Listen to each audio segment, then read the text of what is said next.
Hi, my name is Kerry Holzman. I'm the co-host of the free podcast, Tech Vets. It's available at www.tech-vets.com. If you're interested in what it's like to be a computer technician or to be self-employed, the Tech Vets podcast is about myself and a good friend Mike Smith, who's across the country in Philadelphia. We're both self-employed computer repair technicians, and we discuss all the trials and tribulations that come along with being self-employed and being a computer technician, from taxes to interviews to contracts to difficult customers and difficult problems and solutions, helpful tools and software and such. So be sure to check it out. If you like my YouTube videos, I think you'll like my podcast as well. Today I've got another build here for you. And before I get into the parts, you'll see right up front I've got another screwdriver here, and in the box, if we just pull that apart and open it up, we've got the instruction manual, we've got the charger, we've got a spare battery in here, and the driver itself with the battery already in it right there. The driver's got a button on it on the back that will activate a light, which I guess you have to use the driver first. Yeah, there's the light right up front. And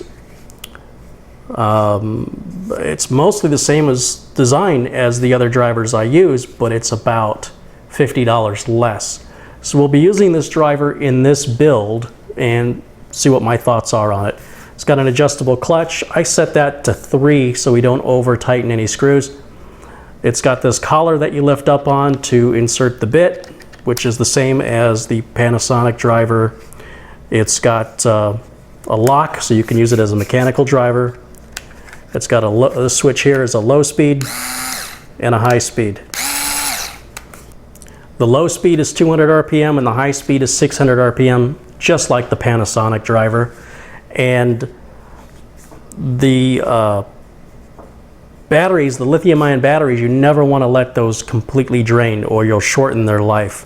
So when the battery starts getting weak, it's important that you stop using it and go throw it on a charger. What's great about the lithium-ion batteries is if you don't use the screwdriver every day, what can happen with regular NiCad batteries is you let the screwdriver sit there for a week, you go to use it, and there's just no charge in it, even though it could have been fully charged a week ago and you haven't used it since. The NiCad batteries just have a normal dissipation of charge. So the lithium ions are better that way. The model is a DB3DL2, and it's made by Hitachi. It's got a nice kind of rubberized grip here at the bottom. And I will be sure to have a link to this driver in the video notes below the video.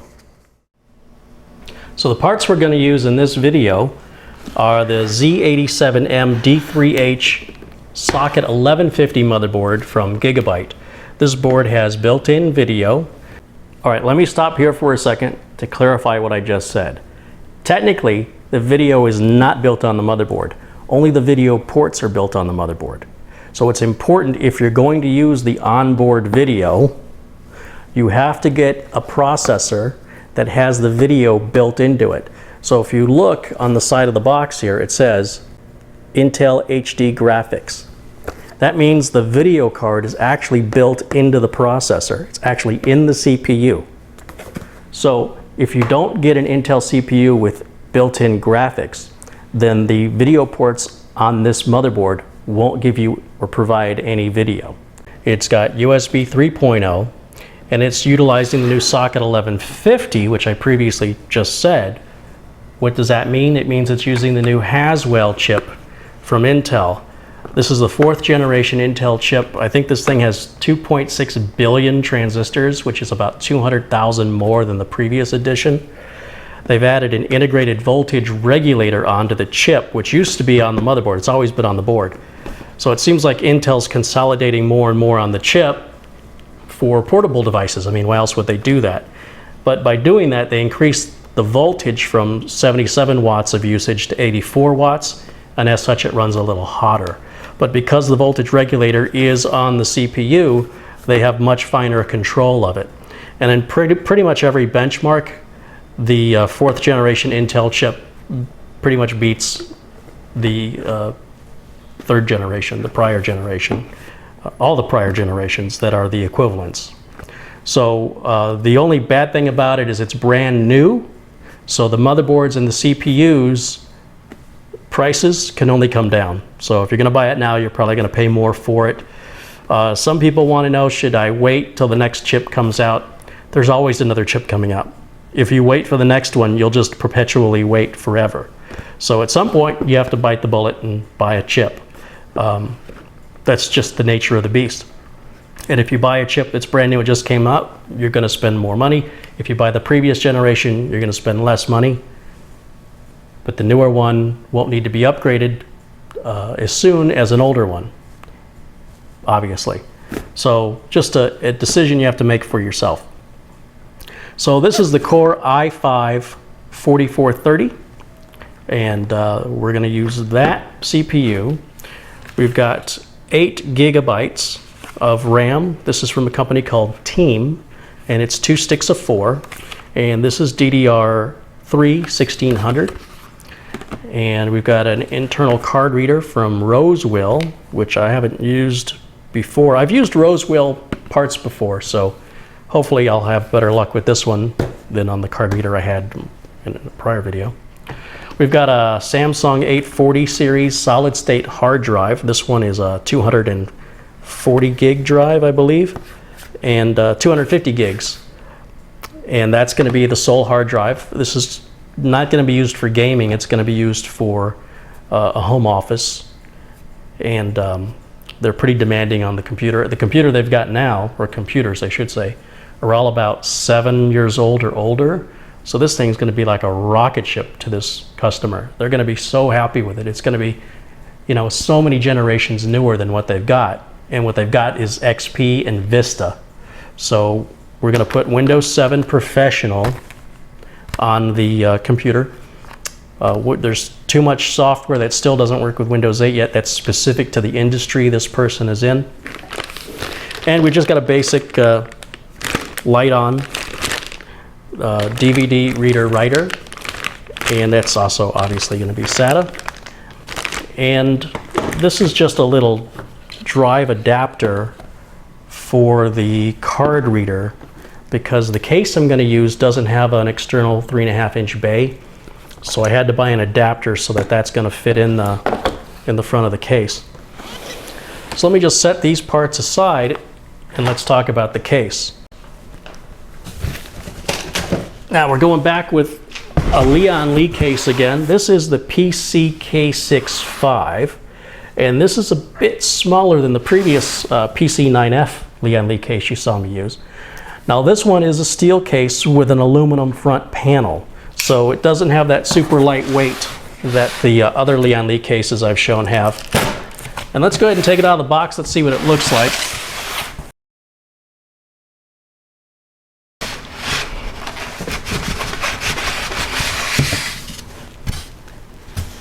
Now it's perfectly normal when you take the case out of the box that you feel static shocks. If I touch this, I'll probably get zapped. You might be able to hear it. There's no electronics in here, it's just a metal case, so shock yourself all you want. There's no concern of anti-static or electrostatic discharge at this point, because we're not dealing with any of the electronic components. Again, we're just dealing with a big old piece of metal. Now, when all the parts are in it and the covers are put back on it, even though this stuff creates static, once the parts are installed correctly, they'll all be grounded to the case. So even though you'll still get static shocked if you were to put this, like for example, if I was going to ship this computer, I'd obviously build it and I would put it right back in the way that came out of the box, back into the box. I put this plastic cover back over it, I put the styrofoam back on it, and I would be getting shocked while I do that. But that's okay if all the parts are installed properly, which is what I'm going to show you how to do. Where you don't want to feel any shocks is while you're installing the parts. Just want to clarify that for you.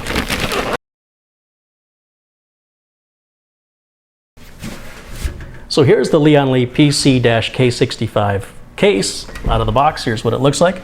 It's got a nice elegant look that would work equally well for a gaming PC. There is no case window on it. We've got our documentation, which we'll just set right over there. And on the back, you'll see this case doesn't come with a power supply, which reminds me, I didn't mention the power supply. We're going to use the good old reliable Antec Earth Watts Green 80 plus efficiency 380 watt power supply. I haven't seen one of these go bad in years, and I've ordered these 3 and 4 years ago and they look exactly the same. If I had one of these power supplies from 3 years ago, brand new in the box, you wouldn't be able to tell them apart. I just think that's a sign that they built it right. They don't have to keep changing the design, so I'm sticking with it. The only time you need a more powerful power supply really is if you've got a big video card in there, and we're using the onboard video. And I wouldn't put your nose up at the onboard video. You can do some pretty basic gaming. I got a buddy of mine with the NUC. He bought that and he's been playing, I think, World of Warcraft on it. He wasn't expecting much. Yeah, I can't play it on high settings, but in the medium settings, he says it plays great and much better than what he expected. Now, nobody's going to be playing games except maybe solitaire on this thing. It's going to be made to make, or it's going to be used rather, to make money. And the faster the computer works, the more money can be made, the more productive the person who's using it can be. So that's our goal here. So power supply is going to go on the bottom, and usually they have a filter on the bottom for that. And they do. And the filter can come off. There's just 2 little tabs here on the bottom. And you just kind of squeeze that towards you. And this filter comes right off, kind of swings open here like a door. And you can clean that. Now that's for a power supply that has a fan on the bottom. This power supply has a fan in the back, so this isn't really gonna be any benefit to us, but it ain't gonna hurt either. Okay, let's just stop here for a minute so I can explain more about the power supplies.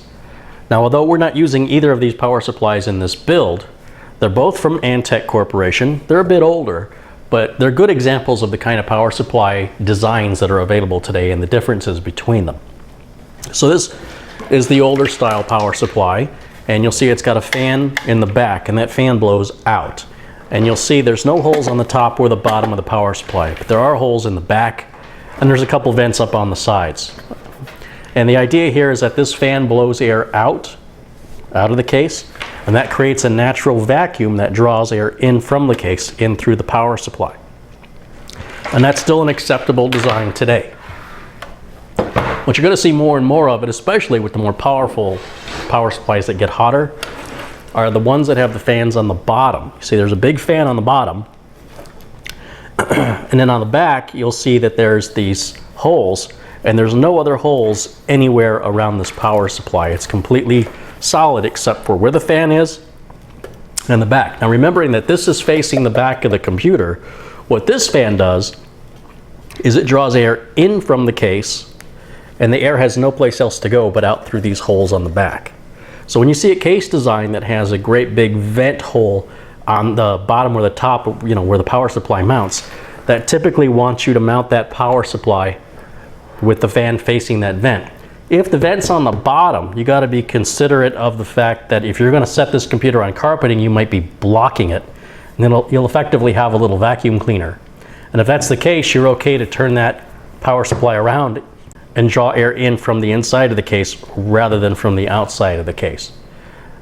So the top mounted power supplies generally don't have that problem. The bottom mounted power supplies, that is something to consider.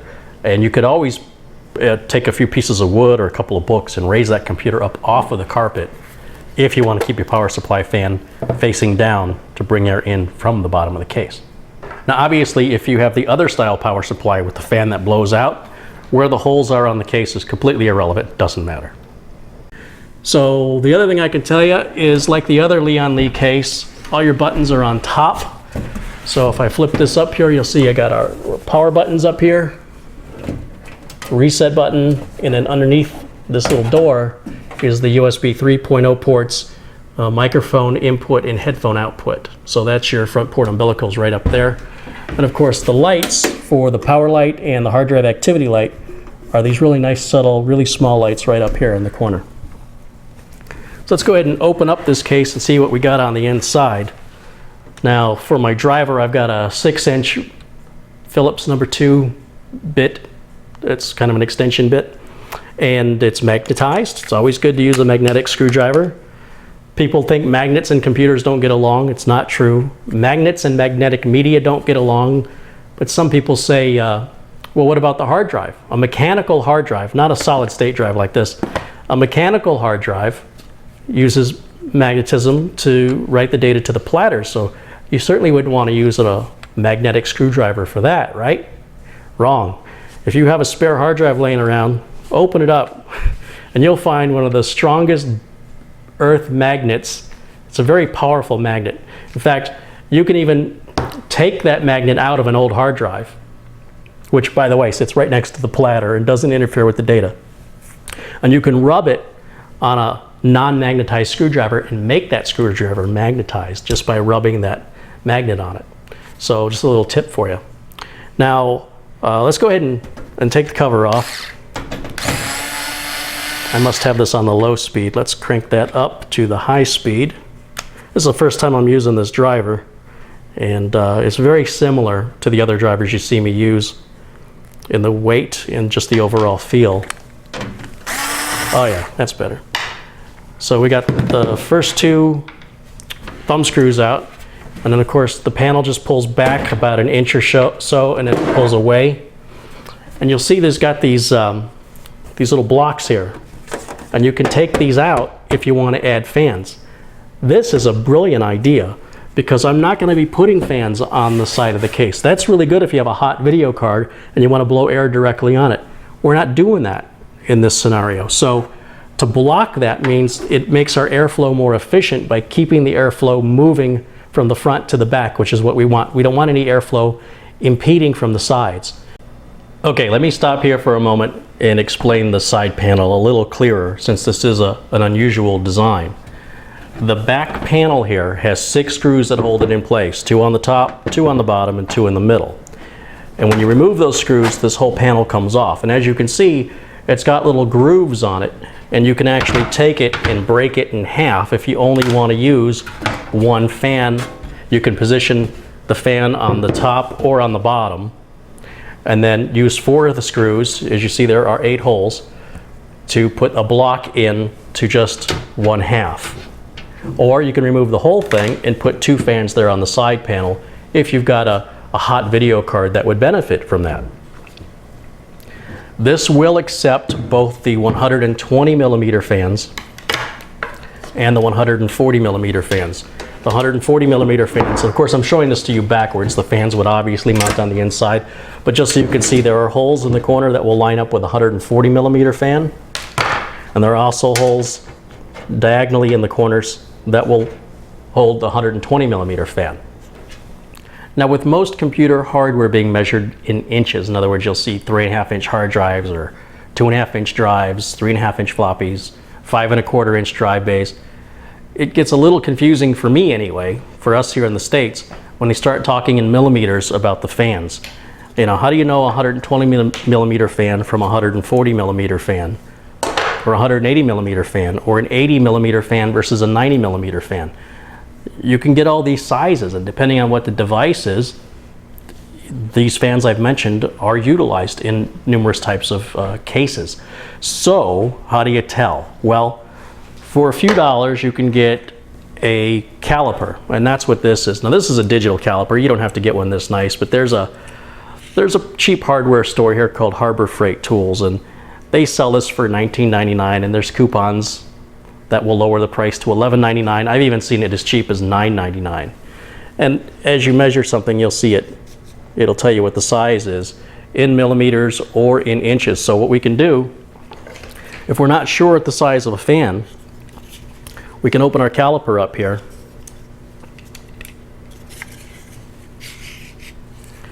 and just place it around the fan and just close it down so that it's, you know, about as good as we're going to get it right there. And it looks like it's 119. That's a 120 millimeter fan. And if I push the inch button right up there, that looks like it's 4.7 inches if all you have is a regular ruler. So 120 millimeter fan, and it's digital, so now it says 120. It depends on how it's being held, actually. Obviously, there's not a 121 millimeter fan. There's not a 119. So if your caliper reads that, just go ahead and round it. And then that's the inch reading for the 120 millimeters, the 4.7. And then on the 140 millimeter fan, we'll do the same thing. Bring that up. And you'll see with the caliper there, it measures 140 millimeters. And it's going to be 140 millimeters no matter which direction. And that's going to work out to, looks like 5.5 inches. So if all you have is a traditional ruler or measuring tape, then that's how you can tell. But you can also just buy a non-digital, basically it's like a ruler, but it's a caliper that's plastic, and I've seen those sell for as little as $2. I just treated myself to the digital one, and then I initially had a plastic one, and then I went to a brass one so it would stand up to a little more abuse. And then when this was on sale, it was like $11.99, so came with batteries. It takes a little LR44 battery, and so I treated myself to it. The little battery just goes right in there. I'll have a link to this in the video notes down below if you want to pick one up, but it's, to me, the best way to measure fan size. But like I said, the one that got me was the 90 millimeter fan. I had purchased an 80 millimeter fan and was puzzled why it wasn't fitting. 10 millimeters just isn't that big of a difference. At least it wasn't noticeable to me to the naked eye to be able to accurately determine that size fan without a tool like this to tell me for sure. Keep in mind that adding fans to this side panel is optional. And by optional, it means that fans and the screws that hold the fans in do not come with this case. The screws that actually hold this little panel in will not work to hold in a fan. So if you're going to add a fan or fans to this panel, make sure that the fan comes with the screws that are required to mount it, unless you have some left over from some other project. They are a different type of screw used to hold in the fans than what is used to put in hard drives and motherboards and such. It's a completely different screw. So that's nice that they leave it up to you to decide. And there's just some screws here that get removed, so you can take these panels off and then later on put them back on if you want to. So we're going to leave them in. As I mentioned, we're not using that. And just set the panel out of the way. And then we're going to go ahead and take these other two screws out that hold the other side of the panel in.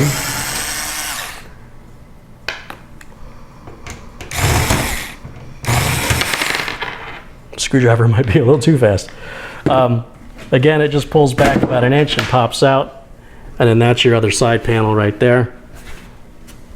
Set that down. One of the things you can tell from the aluminum cases, from the steel cases, and it's kind of hard to capture on camera, but if you look at the other LIAN Li case, it's actually black on both sides, and the steel cases are like silver on one side and black on the other. So that's one easy way to tell, at least with LIAN Li, if your case is aluminum or if it's steel. Another way would be to try and stick a magnet on it. I suppose a magnet won't stick to aluminum, but it will stick to steel. I haven't tried that, but in theory that should work. Now inside the case, we've got two fans up front there to cool the hard drives. We have the anti-corrosive paper treated with volatile corrosion inhibitors. Place opposite side to metal. Wrap until ready to use. Do not put in foodstuffs. Okay, well, we don't need that. It's just a corrosive inhibitor. Now inside of the case, we've got this box here that's been nylon zip tied to the back so it doesn't bounce around in there. And inside of this box, we just cut this nylon tie free.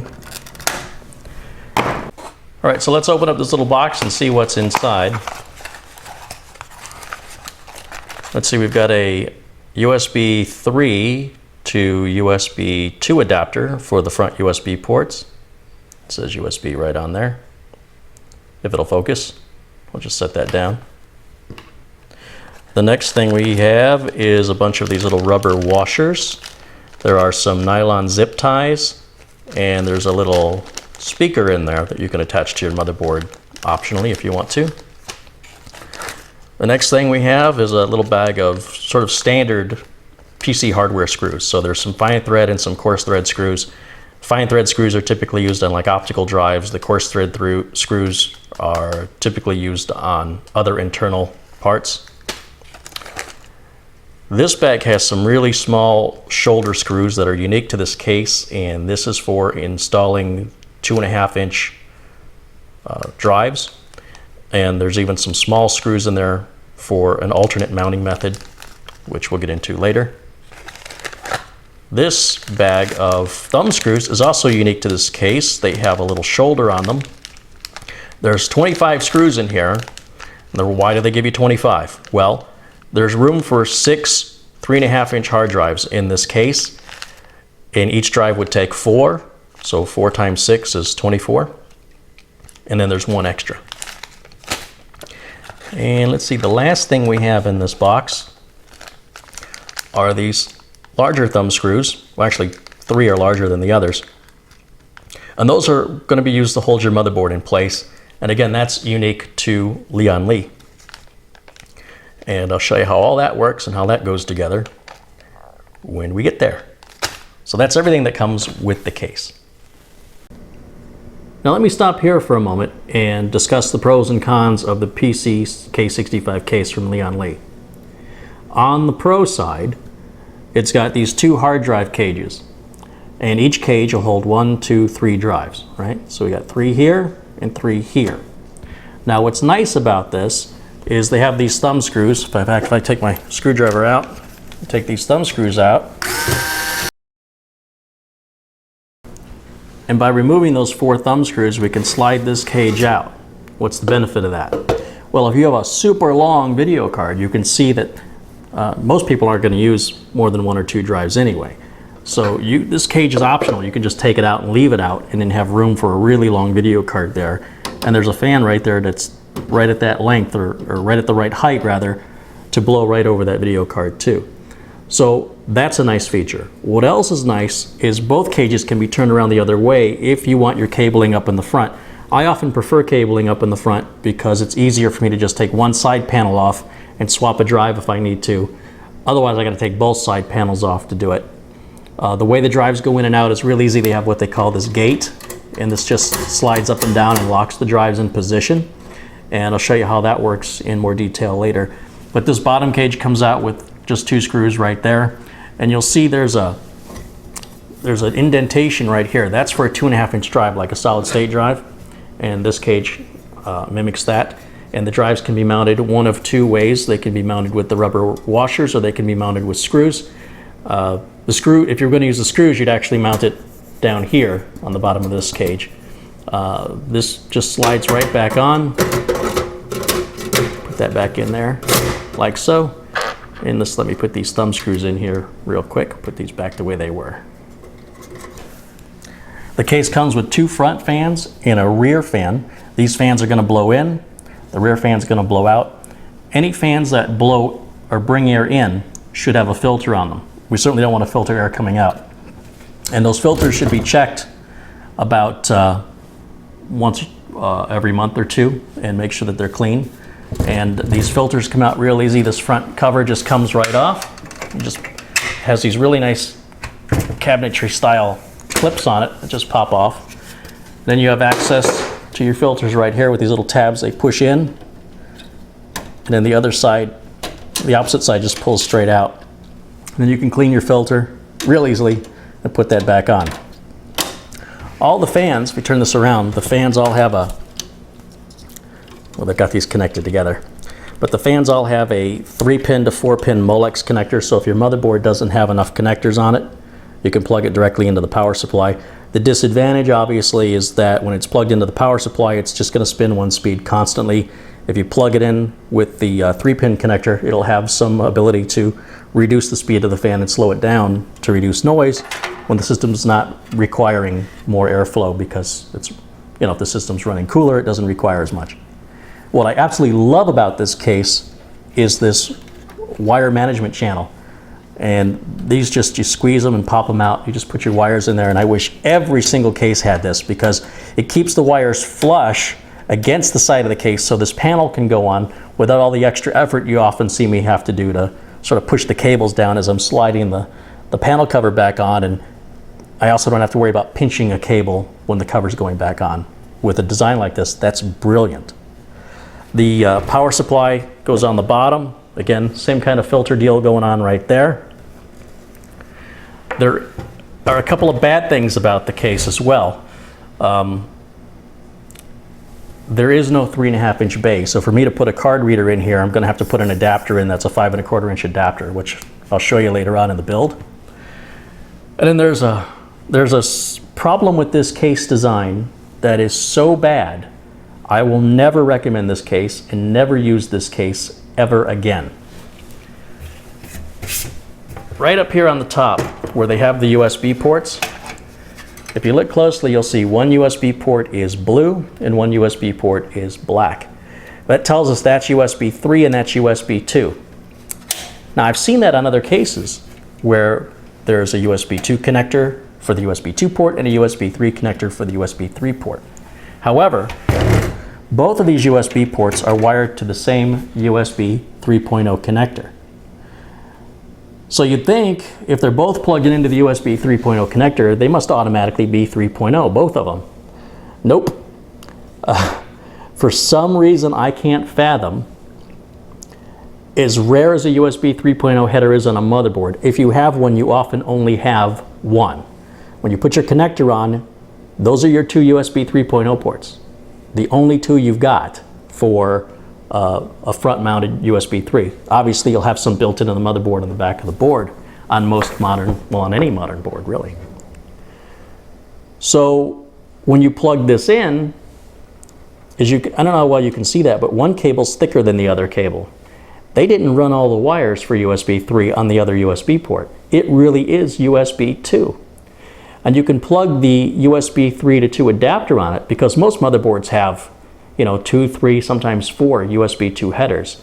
So there's plenty of USB 2.0 headers on modern motherboards. And that'll bring both USB ports down to USB 2. But the USB 3.0 header is so rare, and you only get one. To consume that header and to take up both USB 3.0 ports, the only two I've got for the front of the case, and then to manually cripple it down to USB 2. When USB 3 is backwards compatible with USB 2 and USB 1 and 1.1. I don't understand this. It doesn't make any sense to me, and I'm really cheesed off about it. It is too expensive. It is cost prohibitive for me to box this case up and send it back. And the customer I'm giving it to doesn't have any USB 3 stuff, but I'm sure they will in the future. And then when they get another one, they won't have another port on the front. They'll have plenty of ports on the back with this motherboard we're using, but not on the front. To use it on the front, then they're going to have to get a USB 3 hub, which I just think that sucks. The other thing that's a deal killer for me on this case is the cabinetry style clips that LIAN Li traditionally uses on their cases. Unlike other cases, these little plastic clips can break off, and they're usually molded to the front of, like if you have a plastic bezel, like this one's aluminum. On cheaper cases, these are plastic, and then the clips that hold it in place are molded as part of the bezel. So if they break off, your bezel never sits flush ever again. I mean, unless you get some duct tape or some super glue or something. So LIAN Li uses these cabinetry style plastic tabs, and if they break, you can see there's little screws here, and you can take them out and replace them. And on every LIAN Li case I've ever seen, each plastic tab can be removed individually. On this case, the entire top is plastic. This is all one piece. So if you break this little tab, good luck finding that whole piece to replace it. I mean, it is plastic and it can break. And in my experience with LIAN Li, I've seen two break. And what really ticks me off is they never give you spare ones. I mean, they give you spare screws and stuff. What would it take to just give me a spare plastic tab? And with this case design, obviously that makes it more complicated because this whole piece, it's not like they're going to give you a whole top piece as a spare. So they should have left a design where the entire front bezel is aluminum. In this case, most of the front bezel is aluminum, but the top and bottom are plastic. So I realize this is a budget case from LIAN Li, but LIAN Li shouldn't have stooped this low. If they weren't able to do it right at this price point, then they shouldn't have done it at all. The first thing we can put in, the easiest thing, would be the optical drive. So I always put the optical drive on top. You can place it anywhere you want. We'll just squeeze the sides of that, take that off, grab our optical drive, which we have right here. And on this case, there's an access door, or not an access door, but it's like a hold down lever. And if I pull the lever back and away, it slides open. Then what I can do is slide the drive in, just like this, and sort of line it up flush with the panels here. And that should line up perfectly for that to close right back down. And that locks the optical drive in place. How easy of an installation was that? And then we can also add some screws to the other side if we want to make sure it stays in a fixed position. Now, although I'm not shipping this computer, you never know what the customer might do with the computer later on. So it would be, to me, a good customer service to make sure that we put the screws into the other side of the optical drive to make sure it's secured. I'd rather have the optical drive more secured than it needs to be than the other way around. To secure the drive, we're going to use 2 of these fine thread screws that look like this. I'm going to put the first screw on the very top in the front.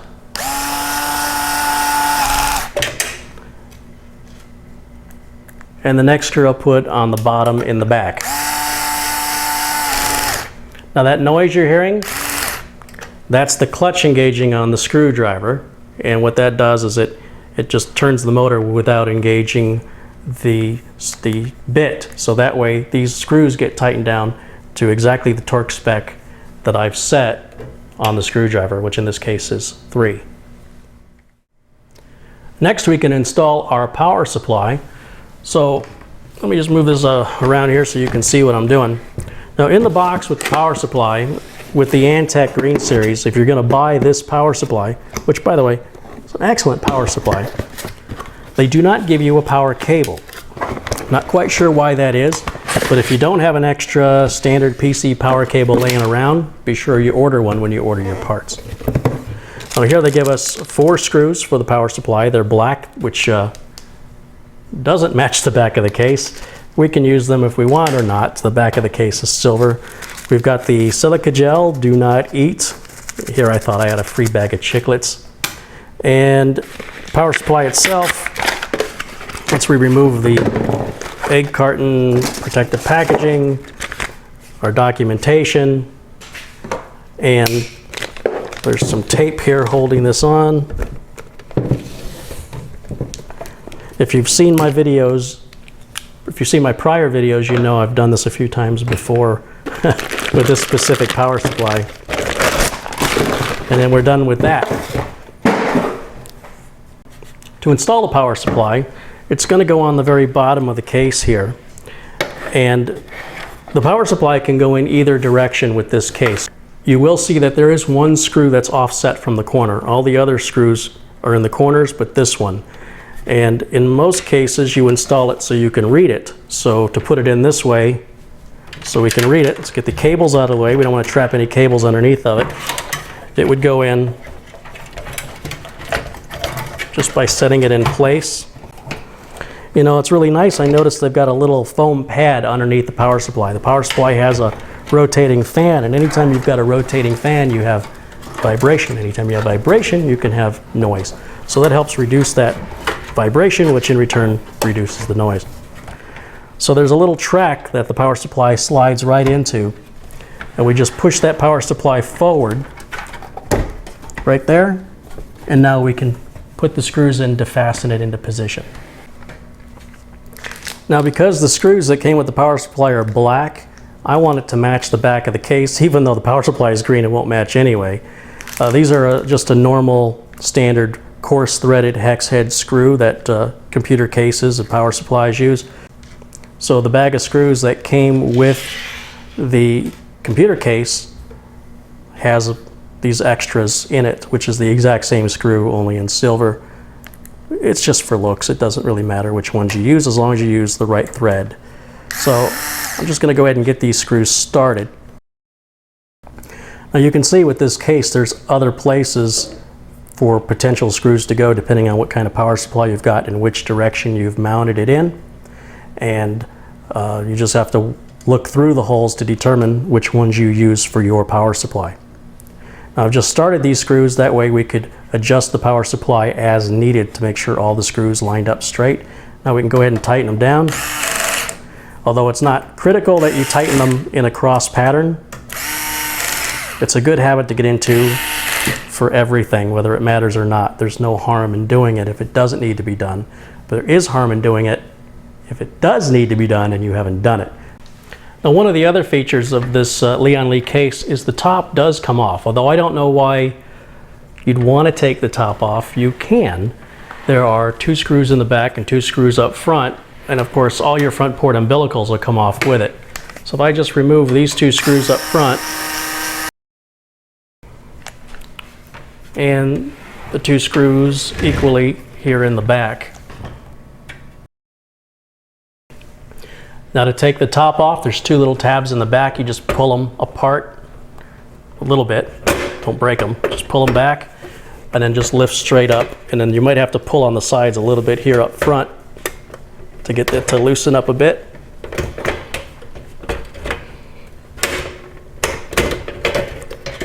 And then this whole top comes off. Now you can see they've already got the wire management going on here, so I don't want to undo that wire management, but I just wanted to demonstrate to you how easily that top does come off if for any reason you needed to get in there. Your power switch and your reset switch are located actually as part of the case. They're not in part of the lid. The lid actually just contains the aesthetic button, and that button reaches down and hits the real button right in there. Not sure if you can see that. It's power and resetter right up there. And so to put this back on, you just want to make sure you've got it lined up straight. It doesn't go in on an angle. It just, you know, the front or the back don't go in first. You just more or less line it up completely straight. And then watch those tabs in the back to make sure that they're going around and not behind the metal. And we'll just do the same thing up front here. And you may find with this design that if one side goes in before the other, you may have to take it lifted back up and have both sides go in at the same time. Once they're on, you'll certainly know because it just clicks right back into position. And then we can go ahead and put those screws back in and tighten it back up.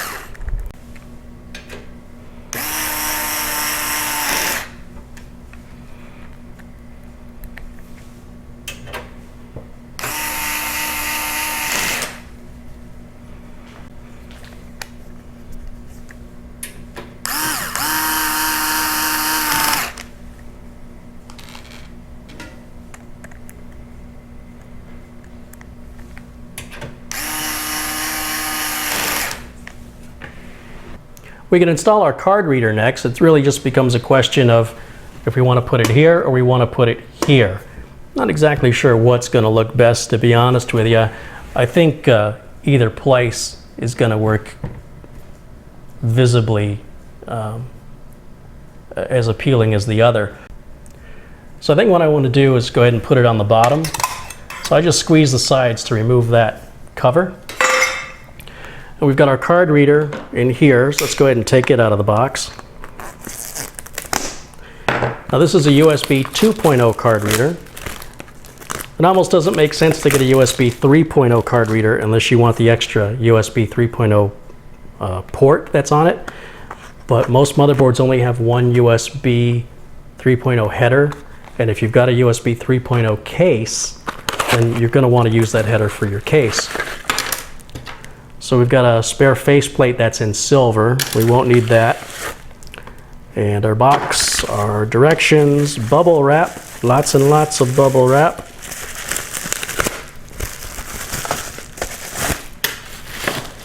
Let me just set that over here. And now, here's our card reader. And as you can see, that ain't gonna work. So that's why I've got this 3.5 inch to 5.25 inch drive bay adapter. But these are pretty inexpensive, and it's just a piece of plastic that's gonna take up that spare space, so this will fit.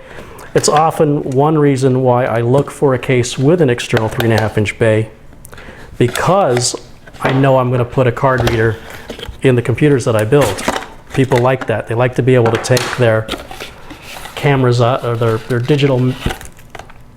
People like to be able to take their memory cards out of their digital cameras and just stick them into the card reader and not do the slow transfer and drain the batteries off their camera. So it's just more convenient to do that. And having the extra USB port, I've never really heard anybody complain they've had too many USB ports. Now they've included some screws here for different devices. So let's take our card reader and we can just set it right in there, just like so. And you can see that's going to look a lot better, isn't it? And then we can screw it down using screws here on the side. There are no screws on the bottom, so we'll have to use the screws on the side. And you will need sort of a narrower screwdriver to get the screws through these holes. But they do give you the screws. So we're just going to set that in there like this and just line it up with the front. Nothing really prevents it from coming all the way out, so you have to line it up yourself. And then the screws are going to line up through these holes here. And the screws I'm going to use are the fine thread screws, very similar to what we use to mount the optical drive. And we've got 4 of them to put in.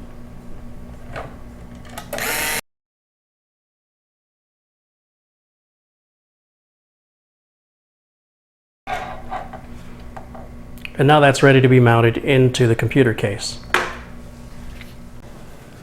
Now another reason to not mount this card reader in this bay is you've got the toolless removal latch here, and in my experience they just hold on to these plastic adapters very well.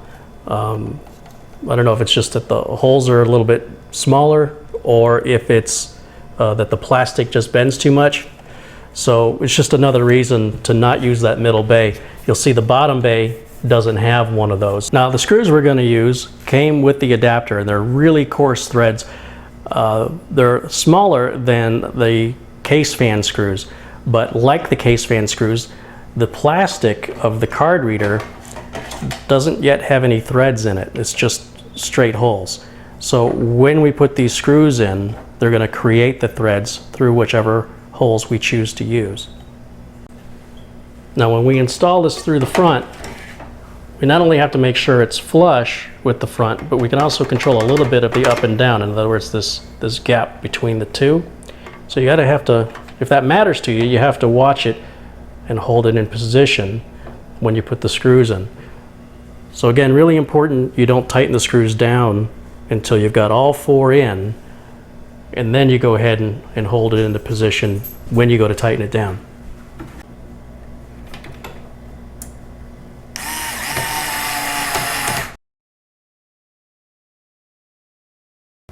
So I keep the camera on a bit of an angle here so that you can see where I'm putting the screws. Otherwise, if I'm head on, you just see the end of the screwdriver. That doesn't really help you much visually.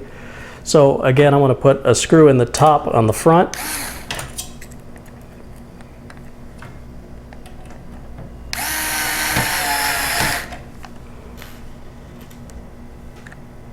And then a screw in the bottom on the back. Now I can adjust this and make sure it looks like it's lined up and I've got that gap closed as much as possible. And I can go ahead and tighten these down and hopefully just freeze that in position. And it sometimes will take multiple adjustments because it'll sometimes move as you're tightening the screws, which it did a little bit of, very minor, but enough that it's bugging me. So I'm just going to make a minor adjustment here.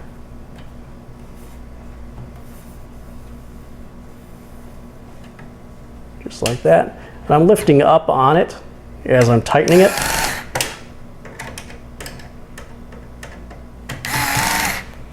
And again, I still have that clutch setting in the same place on 3.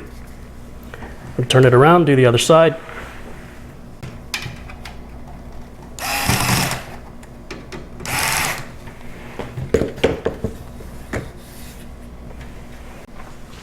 So now we've got our optical drive and our card reader installed, and we really didn't have to take this front face off. To do that, I just did it to show you that you can. And we can just push that right back on. It's got little tabs that line up with holes, and then it just snaps right into position. Now in the motherboard box, if I just set this stuff aside, I want to grab the I/O shield out of here. So inside of the motherboard box, we're going to have a metal plate like this. And this is a good time now to go ahead and install this. So we just take the I/O shield out of the bag. And if I turn the case around here, you'll see where this I/O shield is going to go in this big cutout right here. Now this I/O shield can go in this way or this way. How do you know which way it goes in?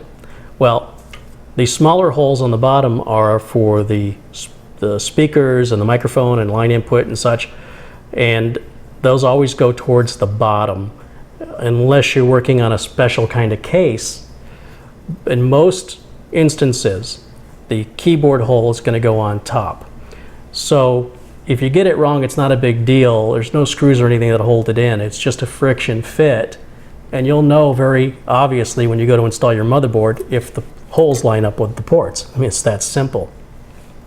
What I like about the Gigabyte board, unlike the Asus board, is they don't have those grounding straps on the back that can get caught underneath or inside of the ports as you're installing the board. So kudos to Gigabyte for doing that, and shame on Asus for not using a similar design. There's still grounding straps here, but they're not as long, and they're bent coming in from the side rather coming in from the top. So there's no way they could interfere with the port. It's just a smarter design of a very cheap part that can make a really big difference.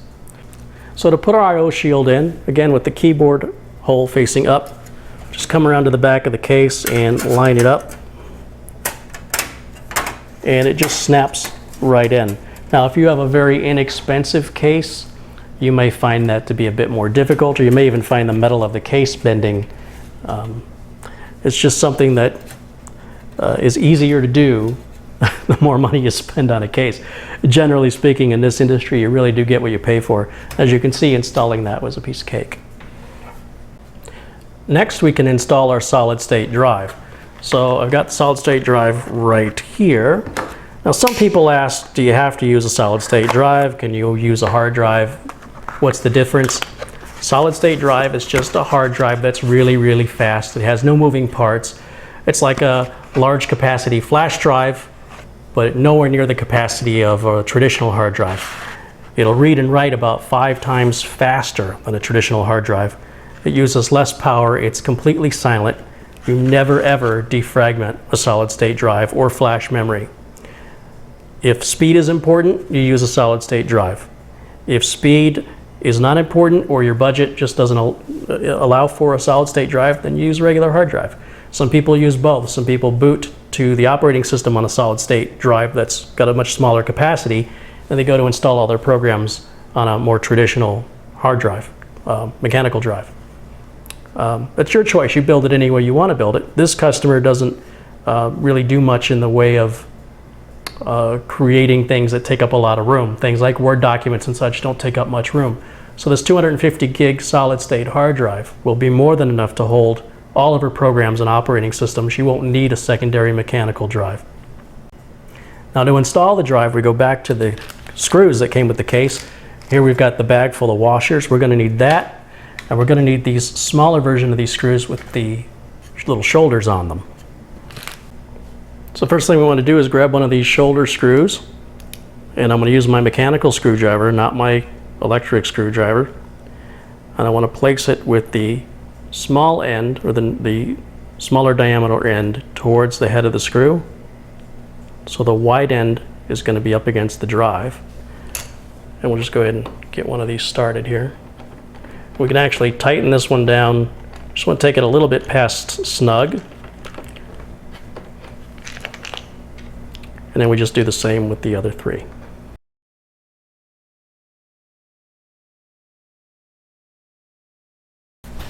Now our drive is ready to be mounted into our case. Now there are actually 2 different ways to mount a 2.5-inch hard drive with this case.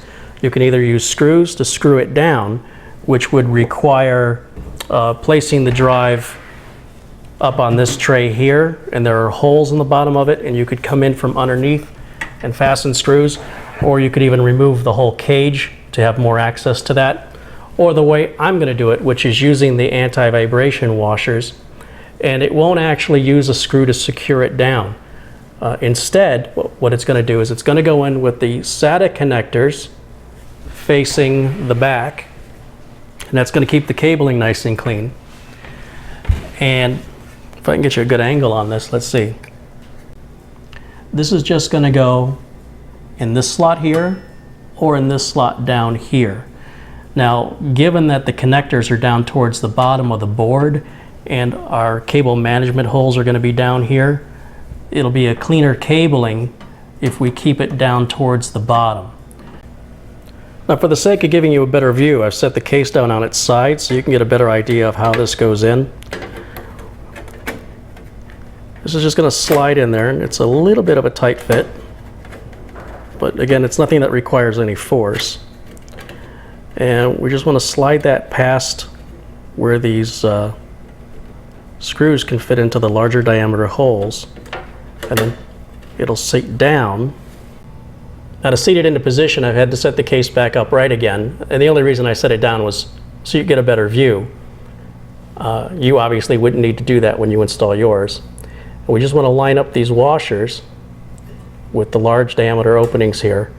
And the reason there's another set of holes there is so you can turn the hard drive around if you want your cabling to be on the other side, which is another thing I like with LIAN. They give you options to do it the way you want to do it. They don't force you to do it their way. So once that's seated down, you can then push the drive back.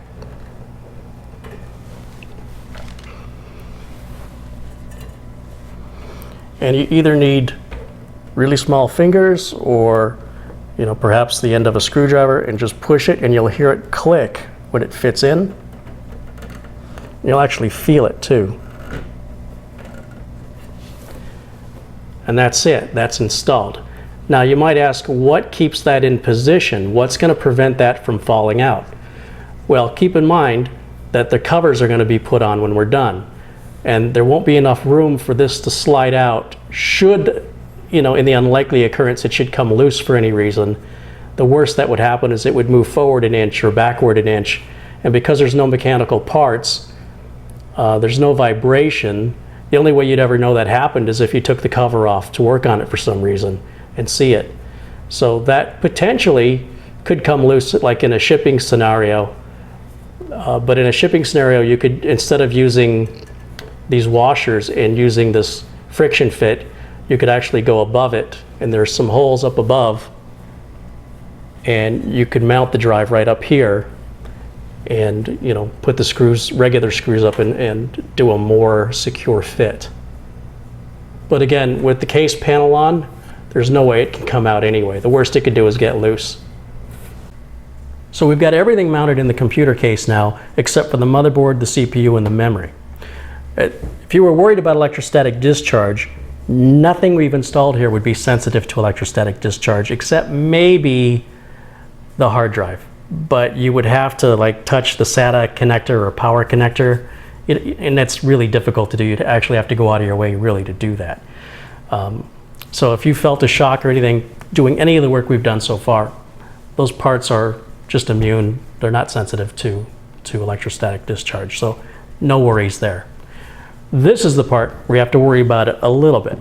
And the way I handle it is by always touching the case. You want to make sure that your case is not plugged in to the wall. You don't want an earth ground. An earth ground does nothing to help you against static.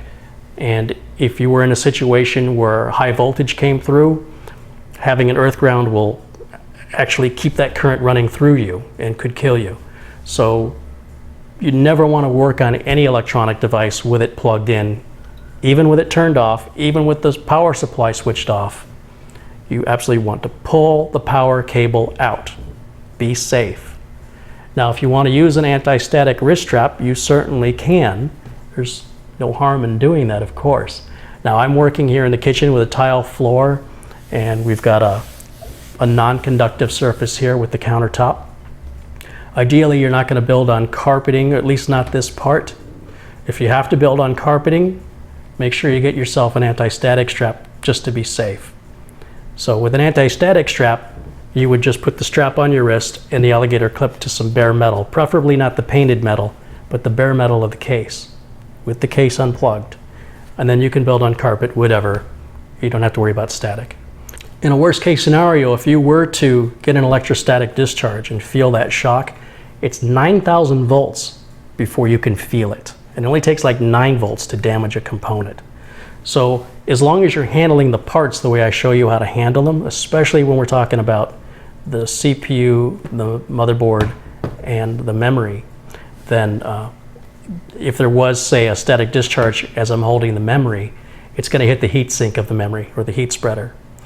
If there was an electrostatic discharge of me holding the sides of the motherboard, or by holding the motherboard by the heat sink, it wouldn't harm anything. In fact, if I'm not touching anything metal at all, if I'm handling the parts and can avoid touching metal, then obviously there won't be any electrostatic discharge even if I have static on me. So in some cases you have to touch the metal, but not all metal is bad. For example, the heat sink and the heat shield on the memory is all grounded and can be safely held by that. But it's always good to touch the case. An anti-static strap is only about $10, maybe less. So if you're really scared about static, just go ahead and make the investment and buy one. Now to prep our motherboard, we'll just take it out of the box here. We'll open up the box and see what you get. We've got our motherboard manual, which also has the driver disc in there. And we've also got a installation guidebook here. And we'll just set those aside for now. We've got 2 SATA connectors, one for the hard drive, one for the optical drive. If you are going to install more than 2 drives, then you're going to need to get yourself some more SATA connectors. OEM drives don't come with any cables, retail drives do, and you can also buy them separately wherever places. Any place that sells computer parts will also sell the cables if you need to buy more cables. Underneath this cardboard, the very last thing in the box is the motherboard. Go ahead and take that out, and the box is empty. Go ahead and close the box up.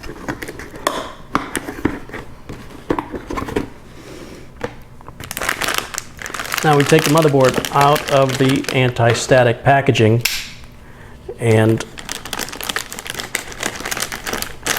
there's a little bit of controversy, which is senseless, about whether or not it's okay to build with the motherboard on top of the anti-static bag. Of course it is. Absolutely no reason why you can't. The anti-static bag is non-conductive, and we'll just take this off. This is just some non-conductive foam here to keep the ports from breaking and shipping, so that's just garbage. We'll get rid of that. So, as I was saying, you can take a multimeter, if you don't believe me, and you can measure the resistance of the anti-static bag, and you'll see it has infinite resistance, and it's entirely safe to build on. It does not provide any anti-static protection once the motherboard's out of the bag. The inside of the bag is made of the same material as the outside of the bag. It works like a Faraday cage, and like any other cage, if you don't put somebody in the cage won't do its job, right? The cage only works if somebody's in it. So the motherboard manufacturers always warn you about not building on the bag because it doesn't provide anti-static protection. Well, that's what your ground strap is for. That's what touching something metal, such as the computer case, is for, to get you on the same electrical level. That said, rather than create any controversy, we can get rid of the bag and just build on the box. And the box doesn't provide you any anti-static protection either. The only reason I would build on the bag or on the box is to not scratch the countertop or the surface of what I'm working on, because the bottom of this motherboard has some very sharp points on it. In fact, you should avoid touching them with your fingers, not only because that's a static point, but they're very sharp and can draw blood. Now you may have noticed there's actually 2 places for video cards here. Yes, this motherboard supports SLI Crossfire specifically. However, we're going to be using the onboard video, which you can see here. We have DVI, VGA, and HDMI. There's our 4 USB 3.0 ports, our Gigabit Ethernet, our sound, our USB 2.0, and PS2 port, which is good for a PS2 style mouse or keyboard. So the first place to start is by installing our CPU. So let's go ahead and get our CPU out of the box.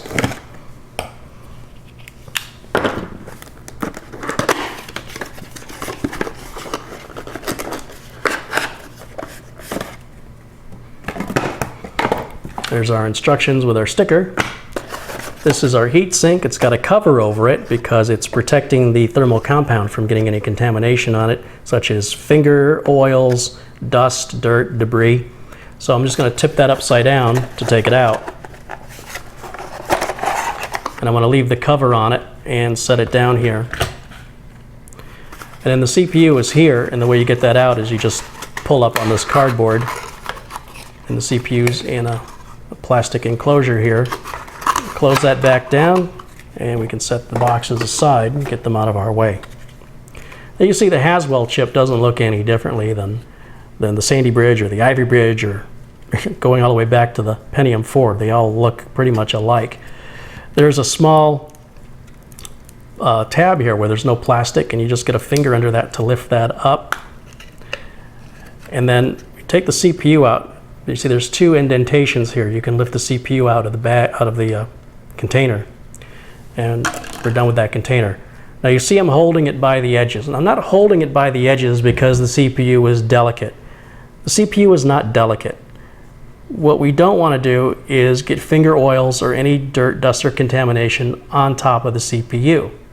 We certainly don't want to get any on the bottom. These little tiny landings, which I'm putting my finger over, I'm not touching them.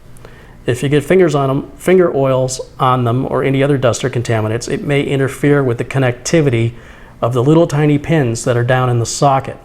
The socket has a plastic cover over it because those pins are very, very delicate. They're very easily bent. And the manufacturer wants you to keep this cover, which is going to pop off when we put the CPU in. They want you to keep this cover anytime you have to take the CPU out. They want this cover put back on to protect those pins. So for example, if this motherboard had to be sent back to the manufacturer for an RMA for repair, if you didn't ship it back with this cover on it, they won't honor the warranty. So to put our CPU on, you just press this lever down and away, and it just comes up, and it'll swing up that whole retention plate, just like that. You'll notice the CPU has little grooves in it. There's a groove here, and there's a groove right there. And the socket has little grooves in it. There's one there, and they will line up so that the CPU is going to go in just like this, and I'm just going to set it in there, and you should just feel it seat. I can grab just the top edges and give it a very light twist to see if it wiggles. It does not wiggle. It's seated correctly. Now we can bring this cover down, and you'll see it's got these little, well, I'm going to say they're teeth. It looks like a little forklift right there, and it goes underneath this screw. That's what's going to hold it down. And as I press this lever down, there's going to be resistance on it now. So I've got to press it down, and you'll see that plastic lid pop up. And then I slide it right back underneath the clip, and that holds it in position. And then we can take that and put it away. Now to put our heatsink on, you can actually put it on any of these directions. And ordinarily, I would recommend putting it in the direction where the Intel logo can be read when the motherboard's installed. So the motherboard's going to be installed in this direction with this case. So the Intel logo would be facing this way. But if I do that, you see the cables coming out here. So with the cable coming out from this side, I look to see where the CPU power connector is. And I see this is not it. This is a system fan, and it says sysfan 2 right there. This one up here says sysfan 1. This one says CPU fan. So I'm going to have to put the CPU fan in what I consider to be upside down for the cabling to look clean. But that's okay. The case doesn't have any windows or anything. Nobody's ever going to see it. So we can go ahead and remove the plastic cover that's protecting that thermal compound. The thermal compound it only goes on the heatsink or the CPU, not both. When the CPU heats up, that thermal compound will melt. So to place this onto the motherboard, we simply seat it as I just described. And again, it can go any direction. It'll seat equally well and it will work equally well. This is just about keeping the cabling as clean as possible and making the motherboard look nice. And so I'm just going to go ahead and push down one corner and then the opposite corner. And that's really important to do when you're putting the heatsink on. One corner, then the opposite corner. You want an even, flat connection or surface between the top of the CPU and the bottom of that heatsink. Now we can undo this cable here, and you can see it's got a little hold downs that we can take it out of. We remove that, and then that can plug directly in where it says CPU fan. You'll see the connector has little grooves on it, and those grooves are going to line right up into the track, and it just pushes on, and the CPU fan is hooked up. And we can take this extra cabling and we can use the nylon ties that came with the motherboard, and we can tie that up. Okay, let's stop right here for a second. Some people right now are going, wait, he's using the stock cooling fan? I thought those weren't very good, or they weren't good enough. Why would Intel or AMD include a cooling fan that wasn't good enough? So their product could fail? No. The cooling fans that come with the CPUs are recommended for use by the manufacturers, and in my personal experience, they run longer than third-party fans. So then why do people spend all this extra money on a giant heatsink fan like this, or an even more expensive water cooler like this, and then turn around and say on the internet stuff like the stock coolers are junk? Well, one of two reasons. One is they're inexperienced and misinformed, or two, which is more likely, they're trying to overclock the system, or they are overclocking the system, and the stock cooling fans aren't designed for that. The stock cooling fans are designed to run the CPU as it was intended to run by the manufacturer. Now, some of the CPUs are intended to be overclocked, and those CPUs, those fans, if you're going to overclock, aren't going to be adequate enough to overclock it enough to make much of a difference. When you push the CPU harder than it was designed to run, than it was initially guaranteed to run, which will be the stamped speed on it or on the box, it's going to run hotter. And you need to get that heat off of there. If it hits too hot, then your system's going to crash. It'd be like if you put a turbo or a supercharger on your car engine that wasn't designed to have one. That doesn't mean you can't do it, but what's going to happen is that engine's going to run a lot harder, and as a result, it's going to generate a lot more heat. And as a result of that, the radiator that came with that car, which is a perfect radiator for that car, will keep that car running at its optimal temperature, will no longer be able to do its job properly because it wasn't designed to do that. Because these systems are not being overclocked, and because we're not going to spend money we don't need to spend, and because the stock fans, in my experience, are much more reliable. I don't think I've ever had to replace one, to be honest. On the other hand, third-party fans, I can't count the number of times customers call me about noises, everything from things are just too loud to the fan bearings go out and things like that. So I stick with the OEM fan that comes with the CPU as much as possible because I'm not overclocking. It's just as simple as that. Now to install our RAM, just turn the motherboard around so you can see we've got our 4 memory sockets. And if you look very closely, they're labeled here on the side. It says DDR3-1, DDR3-2, DDR3-3, and DDR3-4. Now, because this motherboard operates in dual channel mode, or it offers dual channel mode, that means if you put the memory, 2 sticks of memory in dual channels, then it will operate faster. It'll have better performance. The motherboard manufacturer suggests in the manual that comes with the motherboard that if you're only installing 2 memory modules, as we're about to do, that you put them in sockets 1 and 2 first.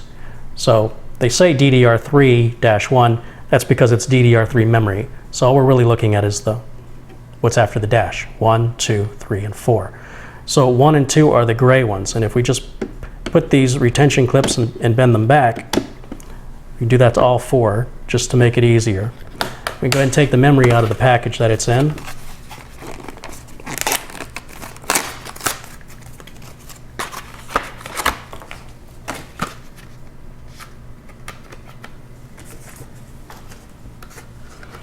And we just open up the plastic here, and what we can do is actually just kind of bend up on the back, and that'll lift that up, and grab it by the metal. And if your memory doesn't have the heat shield like this does, try as much as you can to hold it by the sides. So to install a memory, you'll see it's got a groove in one side, and there's a little notch in the socket. So the memory can only be installed in one direction, which will be obviously this direction. And we're going to use the gray socket since we're using two memory modules. If we were going to use one memory module, obviously it wouldn't be in dual channel mode, but it would work with one in, just put it in socket 1. But socket 1 is a bit away from me, so I think what I'll do is use the socket closest to me to install into first. And you just line it into its track, and in using thumbs, push down one side, then the other. Then grab the other memory module, and we're going to do exactly the same thing. Once again, turn it in the right orientation, slide it into the socket, should require no force whatsoever, and then push down one side with your thumb, then the other side.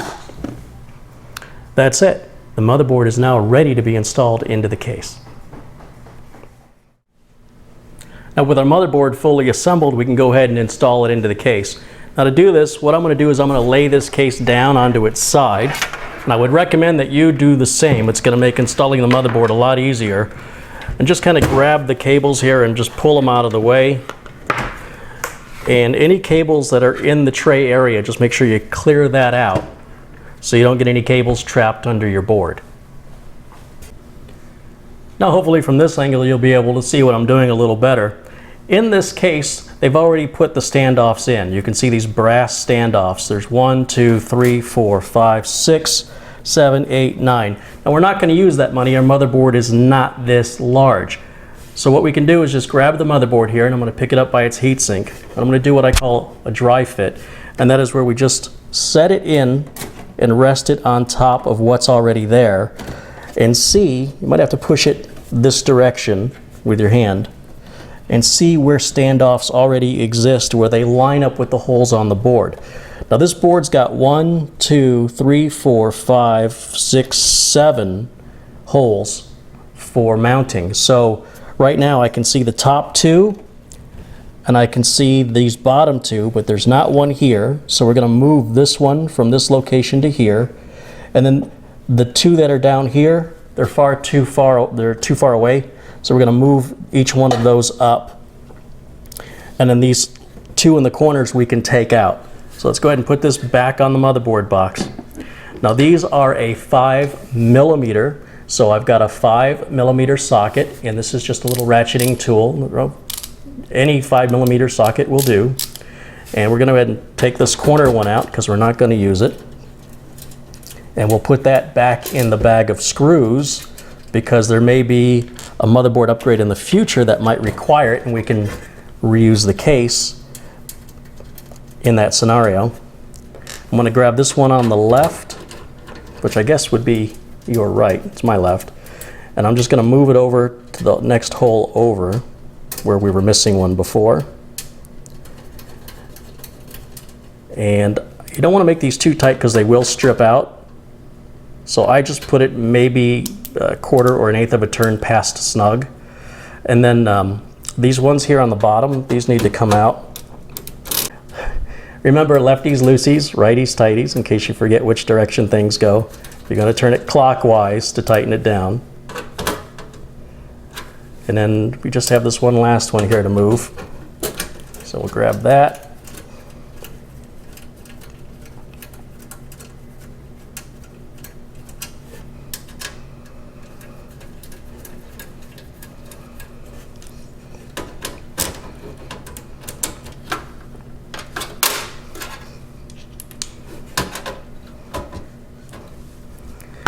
Okay, now I want to count how many standoffs I have in here. I know I've got 7 mounting holes on the board, right? So I've got 1, 2, 3, 4, 5, 6, 7.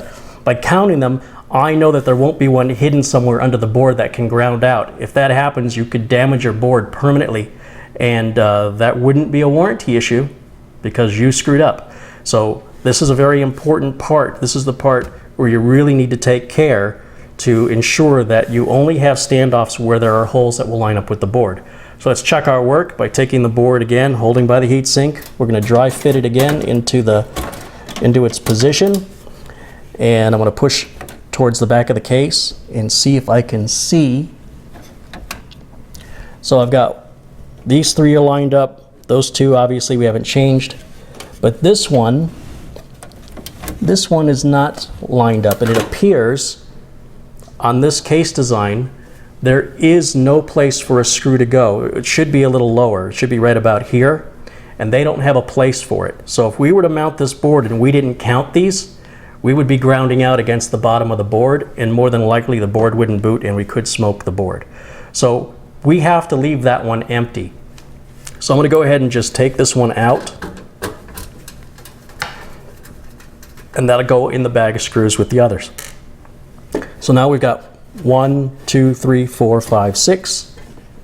Once again, we'll dry fit it. You dry fit this as often as you need to until you're absolutely positive that you've got all your standoffs in the right place. You don't have any extra standoffs. And you can't really see through that, but this hole on the right is about a ½ inch higher up than this one. So there is no hole in this case for that mounting point, and that's okay. You want to use all the screws you need to use and none fewer. So what bothers me is if somebody were to put this board in with like anything less than 6 screws, that upsets me.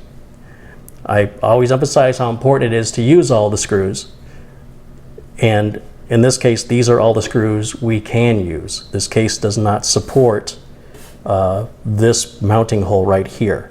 So that's okay. The motherboard's still going to be secured. It's going to be fine. Now, at this point, you'll see I'm pushing it in from the edge. I'm not touching any of the components. When I pick it up by the heatsink. I'm always touching the case, especially when I'm mounting it, so I'm on the same electrical level. I don't have to worry about electrostatic discharge. So now what I want to do is make sure the holes are lined up on the I/O shield with all the ports.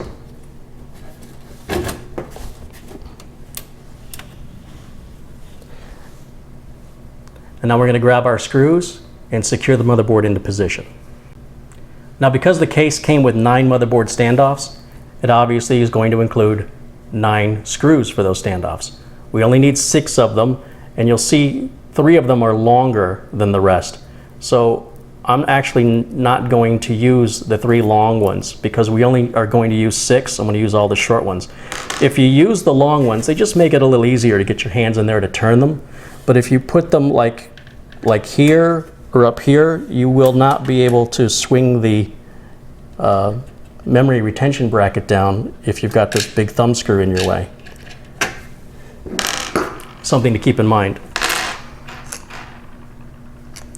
Now I'm going to use a mechanical screwdriver that's magnetized. Magnetized screwdriver will keep you from dropping the screw and potentially scratching the motherboard. And I'm just going to get these screws started.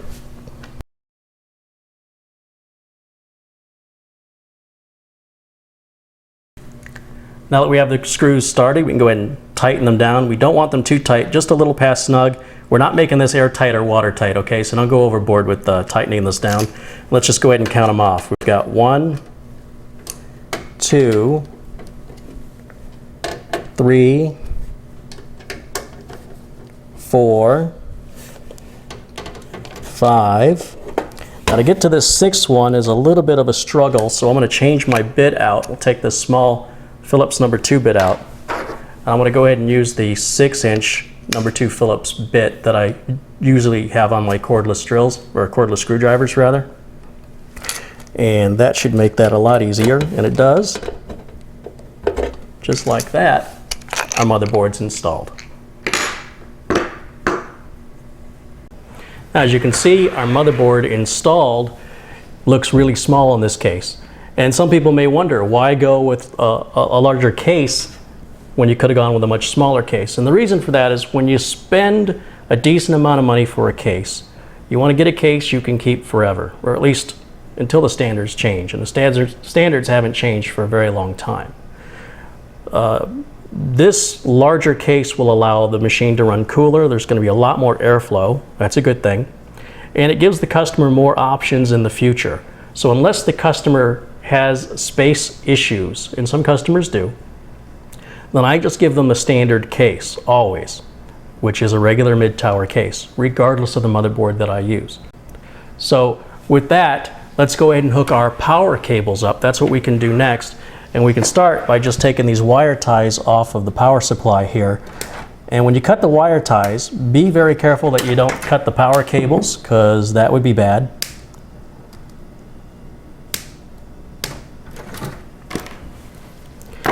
And we go ahead and just pull these cables out. This is a good opportunity to untangle the cables. It's going to make it a lot easier for your cable management and to work on the computer later. You know, some people build a computer like they're never ever going to take it apart or upgrade it. And they'll go through this effort of cabling or not. They'll leave it all tangled. And then when that day comes, and it will come, it is frustrating and difficult to work on it. So take your time now to make it look nice and neat and to keep it easier to work on. Now, even though there won't be any case windows and no one's really going to see it, again, it just makes it a lot easier to work on when the day comes, whether it's an optical drive replacement or a hard drive upgrade or the memory card reader needs to be replaced or a fan goes out. Trust me on this. You can make a job more difficult than you have to if you don't take your time now and do it right.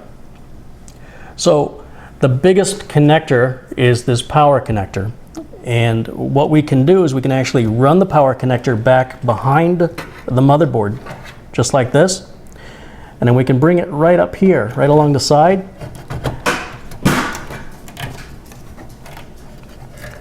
And the power connector has this clip on it. And the clip mounts towards the outside of the motherboard. Then you can give that a light tug just to make sure that that's clipped on. Then we've got an 8-pin connector up here in the top right corner. Now the power cable you want to look for, at least with this power supply, has two 4-pin connectors, and they've got a nylon zip tie holding them together, because some motherboards only require a 4-pin CPU connector. And if you look very closely, the connectors do say CPU on them. What you want to do is kind of put them together so the clips are together, and you can just kind of hold them together like that, and it'll plug right into that 8-pin socket. But if we want to make it look nice, we can run it behind, just like we did the other cable. And it's always a little bit of a challenge to get the connector up through what is a very, very small, narrow hole up here in the top corner. They also don't give you a lot of extra cable here to get this done. So your power supply may or may not have enough length to do this.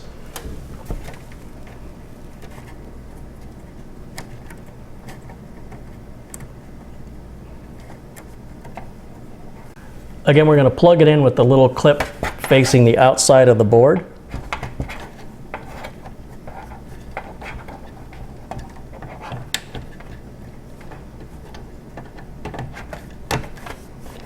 And if your 8-pin power connector is split, like mine is, you can actually put the right side on first, and then plug the left side on. You don't have to plug them both in at the same time. You can see that keeps our cabling looking nice and neat in there. Now, even though we've got a lot of power cables left over, that's for stuff we don't have, really. The last two things we have to hook power to is our optical drive and our hard drive. And that's just going to use these little SATA power connectors. It doesn't matter which SATA power connector you use, as long as the connector fits the right socket. That's all that matters. And it doesn't matter if you hook up both devices on the same power cable, or if you use two different power cables and run each device separately. That's entirely up to you. For the most part, people generally decide that based on looks. With this case, this cable won't reach long enough to be able to plug it both into the optical drive and run it behind and still have enough cable left over to plug it down into our hard drive. So we're going to actually use two different cables, one for the hard drive, one for the optical drive. You can do it any way you choose. And then these cables are just going to be extra and left over. So to hook up the optical drive is actually quite easy. And actually run the power cable right into the track that's back here and utilize this nice cable management track. And then we simply bring it up to the back of the optical drive and just plug it straight in.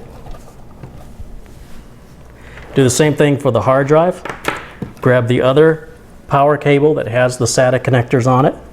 We'll again run it through the cable management rack here. And then we just need to run it right here to the back of the hard drive and plug it straight in. Now again, it doesn't matter if we use the end cable or the middle cable, but this end cable is actually just a regular Molex connector, and that's not going to work for us. So what we'll probably end up doing is just putting this extra cable right down into this wire management here, and that'll keep it tied up out of the way and looking nice and clean. And of course we can do the same with the extra cable from the optical drive. Just run the extra cable in here. Gosh, I really like this wire management track. It makes real easy work of the cable management, and so it takes a lot of the judgment out of it. You don't have to sit there and figure it out for yourself. They've already figured it out for you. And now the cables look nice and tidy back there. Okay, so the next cables we're going to hook up are the data cables for the hard drive and the optical drive. These came with the motherboard, and you will see one has a bend to it. It's like an L shape. Looks like an L if you hold it that way. And we're going to plug that onto the back of the hard drive. So if I turn this case around so you can see, the reason we do that is if we have the straight cable plugged into the back of the hard drive, it's going to require a bend in this cable pretty severe that could interfere with the back cover closing. So since we've got it anyway, we got to use it, that's the best place for it. And because nothing's holding this hard drive into position, I just stick my fingers in to hold it into position there so I don't push it back. And that just simply plugs right on. It only goes on in one direction. Next, we take the other end of the cable, and we're not going to worry about cleaning up the cabling just yet. We just want to hook everything up. And that can go right through here like this. Now on this motherboard, all 6 of the SATA ports meet the SATA 6 gigabit per second standard. However, we still want to use port 0 and 1 first. On this motherboard, there are 4 connectors that face outward and 2 that face inward. And the bottom one of the 2 that faced inward is SATA 0 on the bottom. So again, this cable will only plug in one way, and it'll just click into position. Next, we'll take our other SATA cable. We can plug that right into the back of the optical drive. Kind of a funny position I got myself in there. And you hear that click into position. And that's going to go just over where we placed the hard drive. Now, the optical drive will not utilize the SATA 6 gig per second speeds. So if your motherboard has only a couple of SATA 6 gigabit per second ports, and you've got more than one hard drive, you want to put your hard drives on the SATA 6 gigabit per second port, especially if they're solid state drives. You see, I see systems come into my office all the time, usually for repair, or the complaint is that they run slow. And then the person built it themselves and they plugged things in, and they didn't plug things in the right places, but they're under the assumption they did because the system's been working. So for example, if we didn't plug the memory into the proper slots for dual channel, we wouldn't get the performance of dual channel. If we didn't plug a solid state drive, that's a SATA 6 gig per second drive, into a SATA 6 gig per second port, if we plugged it into a SATA 3 gig per second port or a SATA 1.5 gig per second port, then it's going to hinder the performance of that drive. So the system's going to run, it's just not going to run as fast as it could run. Now also the ports are backwards compatible. So if your hard drive is only a SATA 1.5 gig per second drive, you can plug it into a SATA 6 gig per second port. It'll just only run at the maximum speed of the drive. So backwards compatibility is no problem. Plugging a slower drive into a faster connector doesn't hinder anything. It just makes that faster connector unavailable for faster devices. If you don't have any faster devices, I suppose it doesn't make any difference. Now to hook up the front port I/O, that is to hook up the power switch, reset switch, USB ports, headphone output, and microphone input, we've got to hook up what we call the front port umbilicals. Now these may be in your wire management connector here, as mine were, so I've just gone ahead and pulled out a little bit of them. We can start easily by hooking up the USB 3 connector first. It's a unique looking blue connector, nothing else looks like it. It's got a small key on it so that it can only fit in one direction, and our connector, although it's not blue, it's black. I think they should have made it blue, but again, it's the only connector this plug will fit on, and it just plugs straight on, and you actually hear it click into position. And of course, we'll be able to take this extra cable and clean that up back on that wire management area. The front audio connectors, in other words, the headphone and the microphone input, is also a connector that's really only going to fit on one position. And we'll just go ahead and feed that in a similar fashion. We're actually going to bring it in right over here this time, because the connector we want is in this bottom left corner. And there's a little plug that's filled that prevents you from plugging this connector on all but one way. And if you look where the pin is missing, it's down on the bottom left corner, that where the pin is missing. So that connector is going to go on with the blocked hole matching where the missing pin is, and that plugs on. So you can see hooking up your front port USB and hooking up your front port headphones and microphone input is very, very simple. A lot of people see the cables and they get really intimidated by that, but you just handle it one cable at a time, and before you know it, you'll have a nest of cables that made sense to you as you hooked them up one at a time. Now I'm not going to hook up our front port card reader yet, and I'm not going to hook up our fans yet. In fact, I'm not even going to hook up these front fans at all. They're not needed. The rear fan will create a natural vacuum that will draw on as much air as it needs, and these fans here in Arizona, they get dusty. It gets into the bearings and they start making noise, and it creates a service call. We're running a solid state drive, and it's a big airy case, so heat will not be a problem with this computer. So I'm not going to hook up the two front fans. However, later on I will hook up the rear fan and I will hook up the front card reader, but I won't do that until after I know the system boots up okay. So really the last four cables that we have to hook up before we can test the computer are the power switch, reset switch, power LED, and hard drive LED. Let me show you how easy that is to hook up. Now the switches are brought together and the LEDs are brought together, so really it looks like there's two cables left, and we'll bring them in through this hole here. And they're going to go into this bottom right corner on this white connector here, and there's small etchings on the bottom of the board that tell you what each pair of connectors is for, or what the connectors are for. So we don't even have to look at the motherboard manual if we can interpret what the board says that's etched right onto the board. On the other hand, it certainly doesn't hurt to refer to your motherboard manual if you want to be certain. Now, Gigabyte uses a standard pretty much with all their boards, at least all the boards I've used within the last couple of years. And that is that the hard drive LED goes with the positive cable. And how do you know which end is positive? Well, there's usually a wire that has a white stripe on it. And in this case, the wire with the white stripe is a negative cable, which typically done the other way around. But also, the connector tells you positives on the left and negatives on the right.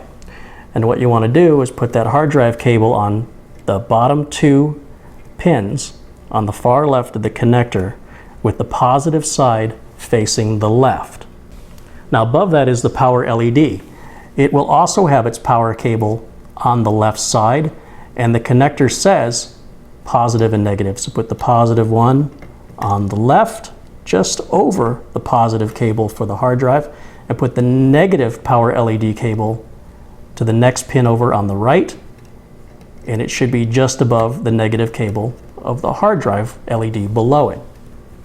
The last two connectors are the reset switch and the power switch. There is no positive or negative. You can't put them on upside down. I usually put them with the words facing up, but that's something nobody would ever notice unless they were taking the computer apart.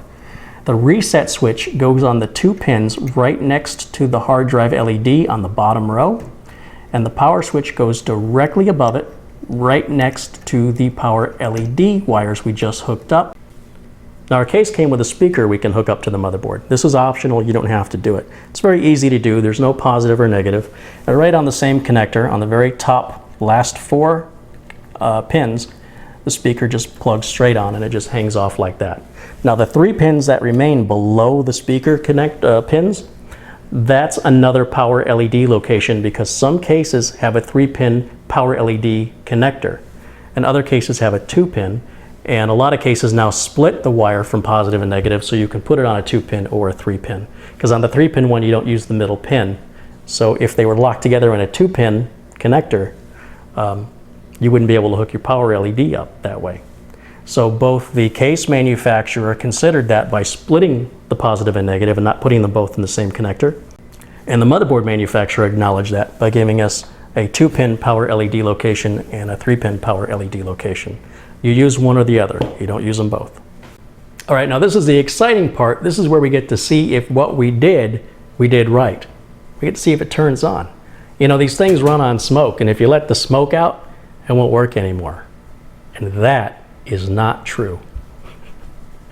All right, so when we do our first power on, we don't want any other devices plugged into the computer than what is absolutely necessary. No scanners, no printers, no flash drives, no internet, just the bare minimums. What does that mean? That means we want a keyboard and mouse, which in this case I have a wireless mouse and a wireless keyboard. I'm going to plug those in.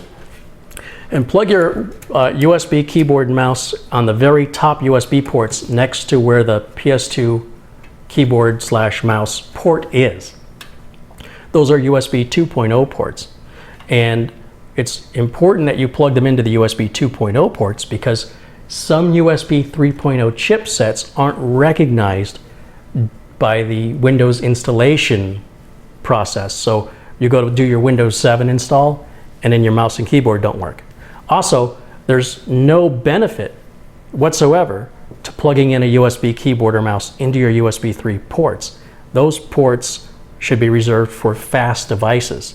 And unless all of the ports on your motherboard are all blue and they're all USB, I would still suggest you plug your USB keyboard and USB mouse on the topmost ports. That's why they put them there next to the PS2 port. And of course, if you've got a PS2 keyboard or mouse, feel free to use that at this point as well. Next, I'm going to plug in the monitor. Now, I've got a DVI cable here. This motherboard will provide video through DVI, VGA, or HDMI, so I can use any of those cables at this point. I've chosen to use the DVI cable, so we'll plug that in. And the cable I saved for last is our power cable. And make sure the switch on the back of the power supply is set to the off position, so we don't shock it or anything when we plug it in or surge it. Once it's plugged in, flip the switch on the back of the power supply to the on position.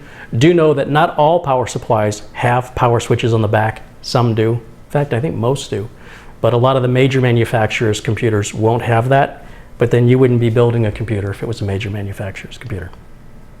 But nonetheless, some do, some don't. So make sure that's in the on position. Hold your breath.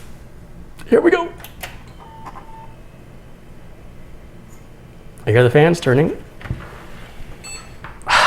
It beeped. All right, so that means it booted. And it says insert proper boot media. That means there's no bootable device. That's what it's supposed to say because our hard drive's brand new. It hasn't been partitioned, hasn't been formatted, hasn't got an operating system installed on it. And our optical drive is empty. There's no DVD drive in there. There's no Windows 7 or Windows 8 installation disk in there. The computer has nothing to boot to. That's what we want to see. We want to see our CPU fan turning, which it is. We want to see our power light on, which it is. And when we do our install, we want to make sure that the hard drive light below that blinks as it should when there's hard drive activity. And in some cases, it'll even show, or some motherboards I should say, it'll even show the optical drive activity. So we'll watch for that when we do our install. And I'm going to go ahead and pull the power cable out of the back of it, because remember, just turning it off is not good enough if you're still going to work on the inside. I have this one remaining fan that I want to hook up, so I can remove the wire tie from it. And it's got a 3-pin to 4-pin Molex adapter on it, which I just pulled off. That was just on there like so. And I'm just gonna get rid of that, we don't need it. And even though the motherboard has 4-pin fan connectors, there's one here and there's one here, the 3-pin's gonna work just fine. And since this one's closer, I'll just go ahead and plug it on right there. All right, let me just stop here for a second because I know there's some of you out there watching saying to yourselves right now, hey, when he plugged that plug on, it didn't go on the connector all the way. I still see an exposed pin. I didn't make a mistake. That's how it's designed to go on. That connector is a 4-pin fan header, and the fans that came with the case are 3-pin fans. What's the difference and why is it okay to plug it in? Well, back in the day, fans only had 2 wires, positive and negative. You turned them on, they ran at full speed, as loud as could be, and the only way to get them any quieter was to unplug them or to turn the computer off. So the engineers soon figured out a way that by adding a 3rd wire to the fan, they could control the voltage and control the fan speed through voltage. But even that's limited because generally that the slowest a fan can run through voltage control is about 50%. So by adding the 4th wire to the fan, they create something called pulse width modulation. And with pulse width modulation, you can control the fan to a much slower speed, which means when your system is cooler and you don't need that much airflow, it makes a lot less noise. But when your system heats up, the motherboard or even software, in the case of a 4-pin fan, software can control that fan. You can't really do that with a 3-pin fan, at least not with any I've seen. They're all generally controlled through the BIOS on the 3-pin fans. So a 4-pin fan is generally a bit more money. The CPU fans are generally always 4-pin fans. The case fans, depending on the case, could be 3 or 4. The bigger the fan is, the slower its RPM is, so the quieter it's going to be to move more air. So in general, bigger fans are better if you're concerned about noise. So remember, a 3-pin fan can go onto a 4-pin connector, and a 4-pin fan can go onto a 4-pin connector. It's designed for that, and it's really not that big of a deal except to people who are really concerned about the noise that will go out and spend the extra money for the 4-pin fans, which you can do as an option. And as I mentioned, the 3-pin fans controlled by voltage through the BIOS, the 4-pin fans controlled by pulse width modulation, or PWM, can be controlled not only through the BIOS but also through software, and can control them to much slower speeds. All right, so where was I? And then we've got our front port USB card reader. And normally I don't like to hook these up until after the operating system's installed. I've seen it where the operating system, back in XP days, XP would misdetect it as the C drive, and so your operating system would end up being installed on G or something, and there was no way to fix that other than to start all over again, wipe the operating system, reinstall it. Now Windows 7, Windows 8 won't do that, but it's just a habit I got into. But this just hooks up onto any of the spare USB 2.0 headers. There is a blocked pin, so it only goes on one way. We have 3 possible places we can plug it in the motherboard right down here on these 3 white connectors. It doesn't matter which one you choose. I'm going to choose the one that's closest so the cable doesn't have to run as far. The missing pin is in the upper left corner, so we make sure that the blocked pin is in the upper left corner and just push it on like that. Now at this point we're ready to install our operating system.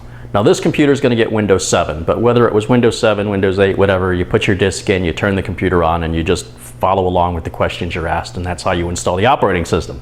I'm not going to go through that in this video because this video is already running just over 2 hours, and we'll be here another 2 hours if I do.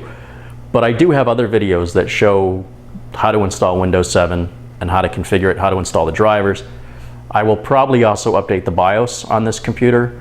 Again, I won't show that for the sake of time. I do have a video already showing how to do that, which I'll put a link to in the video notes below this video as well. Once your operating system's installed, once the computer's ready to be delivered, these are the final steps I make. Now, when you're going to wrap up your wiring and make it look nice and neat, be aware that on the case, in many cases, you'll see these little bridges here. And you'll see this case has got several of them. And what they're there for is for you to take one of these nylon zip ties and you can run it underneath that bridge and then put your cable or cables through there and tie them down, and that'll keep them flush and prevent the cover from snagging the cable when you put it on, and also helps make it look nice and neat. Okay, now I've gone and neatly tied up all the wires, as you can tell, in the back and in the front. Now, how you want to do your wiring is entirely up to you. Some people are fanatical about it, some people not so much. This case allowed me to do a much cleaner wiring job than I would have done otherwise. And what I really like about that channel that's back here, if I turn this back around, a little heavier now, we got parts in it, is that it keeps the cables flush. In other videos, you've seen me lay the case down to put this side panel on, but I believe that I should be able to put the side panel on now without any special effort, as I've done in previous videos. So let's find that out. I've got the panels down here. Let me just turn this around a little bit here so you can see what I'm doing. Now there's little tabs that stick out, and these panels will only fit on one side, so you can't get the panels backwards or anything. So the panel here that's got no holes in it is going to go on the side that is what we call the back of the motherboard, the back of the system. And you can see I didn't have to push it down like I've had to do in previous builds, where the cabling just bulges out and you have to push down on this cover to get it to seat flush. I still check it though to make sure it is flush on the three sides here. And then turn this around again so you can see. Let me just come around here, grab a couple of the case bolts, and we're going to just secure this panel in place.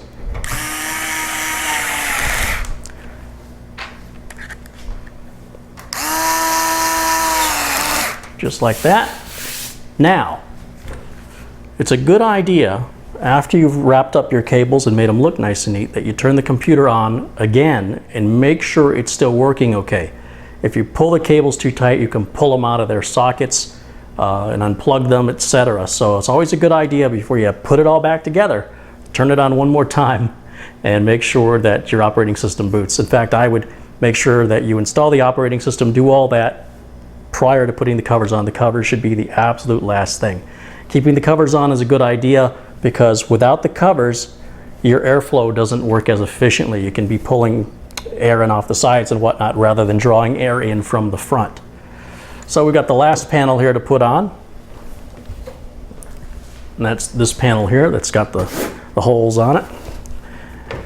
And on this one, again, you sort of put it on about 7/8 of the way. It's just a small gap right up at the front that gets it seated properly, if you can see that. And then you slide it forward. Now you see, if I slid it forward without pushing that front in, you see how it's not flush here? These seated, but these did not seat. And I've seen people bolt their computers back down like that, and it permanently bends this case, or this cover. So make sure that everything is flush before you put the screws in. And this case also has this little tab that sticks out right here. And these tabs can get bent and make it difficult to put this cover on, so you want to check, make sure that tab is straight. That little tab is for you to put a lock on if you want to keep people from pulling the cover off and getting inside of your computer, potentially taking parts out of it, or just messing around in general. So make sure that that's fit flush. We'll grab the final two screws and secure that panel into place.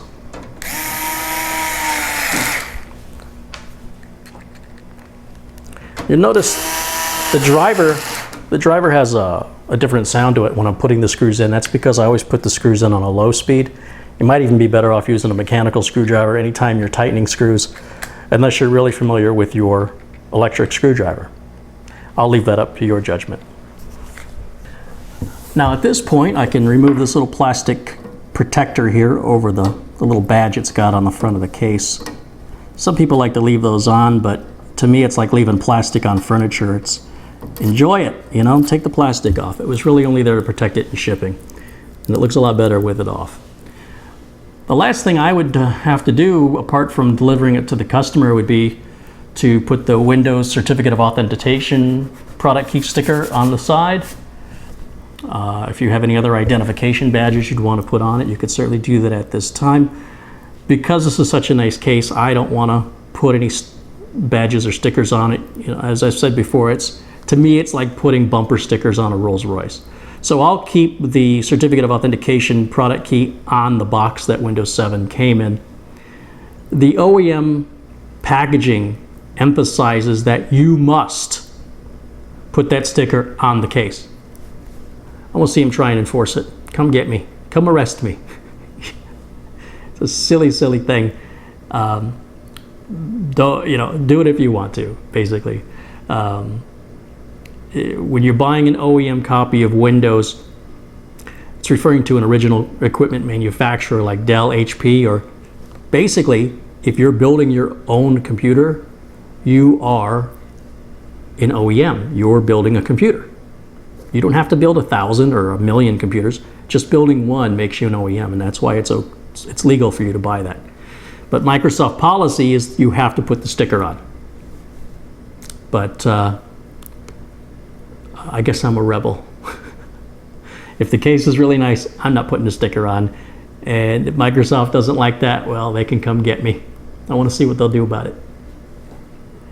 All right, so we've got the computer all ready to deliver. We've got the box of spare parts, screws, manuals, driver discs, the panel covers that we took off, all in the motherboard box here, including the Windows 7 installation disk. So that goes with the customer. I always tell the customer to put this away. There's nothing in here the customer needs now, but in the future there may be some parts we need.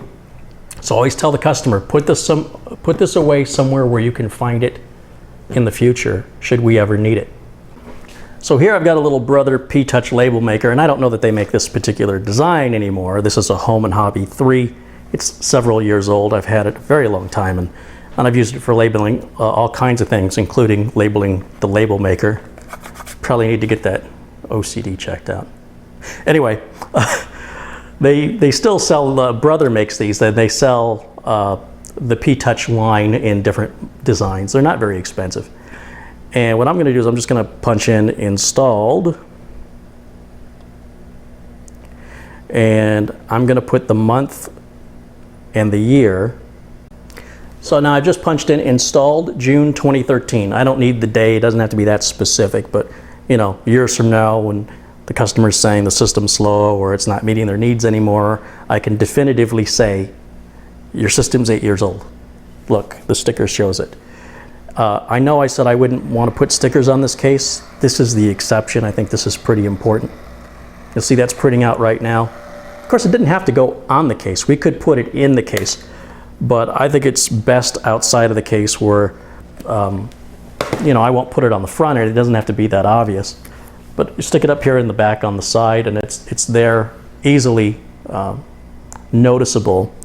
And the label maker always prints out a little extra on the side. So I'm gonna cut those sides off. Then I'm gonna go ahead and just stick that right on there.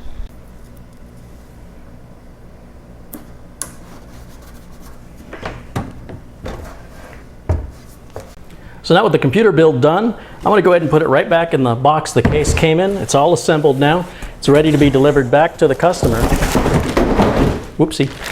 And just go ahead and take this plastic, put it back around.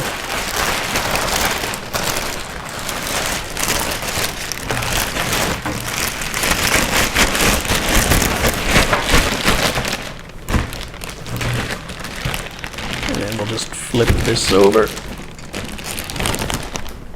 Want to be real gentle with it. We do have all our parts in there and don't want to jar anything loose.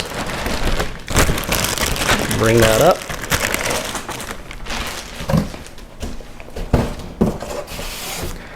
Sometimes on the styrofoam that the cases come in, there'll be a little arrow that points to the front of the case, so you know which direction that the styrofoam goes on.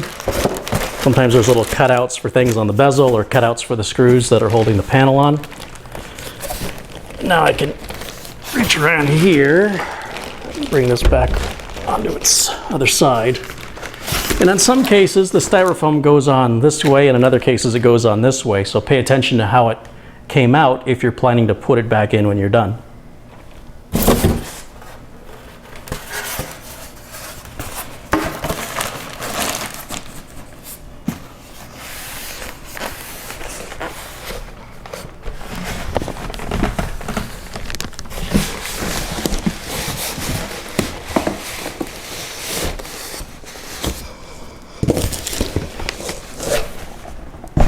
And there it is, all boxed up and ready to be delivered. So hey, it's been fun. I gotta go deliver a computer to a customer. Thanks for watching. If you enjoy this video, if you want to support this video, if you want to support me and you want to see more videos like this, please make sure you hit the like button. Also, all the links to everything you see in the video with regards to all the hardware, and people always ask what watch I'm wearing and stuff like that, that's all in the video notes that are below the video. So please check those out before I ask those questions, because all those answers are already in there for you. So thanks again for watching. I'll see you next time. Bye for now. All right. Oh, I'm getting old. Ugh.